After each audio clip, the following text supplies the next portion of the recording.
అధికారులకు లంచం ఎరవేసి పట్టుబడ్డాడు టీడీపీ నేత రాజేష్. విద్యాసంస్థల సొసైటీ నుంచి 2 కోట్లు తన ఖాతాకు మళ్లించాడు.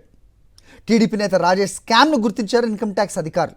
నర్సీపట్నం 23వ వార్డు కౌన్సిలర్ చంద్రిక భర్త రాజేష్ను అరెస్ట్ చేశారు. రైట్, ఏం జరిగింది పూర్తి వివరాలు మా కరెస్పాండెంట్ అనిల్ని అడిగి తెలుసుకుందాం. అనిల్, చెప్పండి.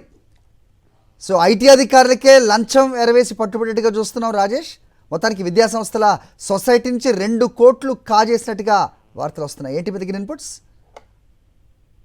టీడీపీ నేత రాజేష్ అవినీతి కుంభకోణం బయటపడుతుందనే ఉద్దేశంతో అధికారులకు లంచం ఇచ్చేటువంటి బుక్ అయ్యాడు. నర్సీపట్నం చెందినటువంటి టీడీపీ నేత రాజేష్ గత కొంతకాలంగా మద్యం వ్యాపారంతో పాటు రియల్ ఎస్టేట్ వ్యాపారాలు కూడా చోరుగా సాగిస్తున్నారు. ఈ తరుణంలోనే తనకు కొన్ని విద్యా సంస్థలు కూడా ఉన్నట్టుగా తెలుస్తోంది. ఆ విద్యా సంస్థలకు సంబంధించినటువంటి సొసైటీ నుంచి తన సొంత ఖాతాకు 2 కోట్ల రూపాయలు అక్రమ నగదు బదలాయింపు చేశారు. అందులో భాగంగానే ఆ ల్యాప్సెస్ ను గుర్తించినటువంటి ఇన్కమ్ ట్యాక్స్ అధికారులు రాజేష్ ను ప్రశ్నించేటువంటి క్రమంలో, ఆరా తీసేటువంటి క్రమంలో వారికి లంచం మేర చూపేటువంటి ప్రయత్నం చేస్తే రంగంలోకి సిబిఐ దిగింది. రాజేష్ తో పాటు రాజేష్ కు సంబంధించినటువంటి చార్టెడ్ అకౌంటెంట్ ని కూడా అరెస్ట్ చేశారు. అయితే ఈ నర్సీపట్నంలో ఈ అరెస్ట్ అనేది తీవ్రమైనటువంటి కలకలం రేపుతుంది. తెలుగుదేశం పార్టీ నేతలు అధికారం అడ్డు పెట్టుకుని పూర్తిగా అక్రమాలకు పాల్పడుతున్నారనే చర్చ కూడా పెద్ద ఎత్తున జరుగుతోంది. ఎందుకంటే 23వ వార్డుకు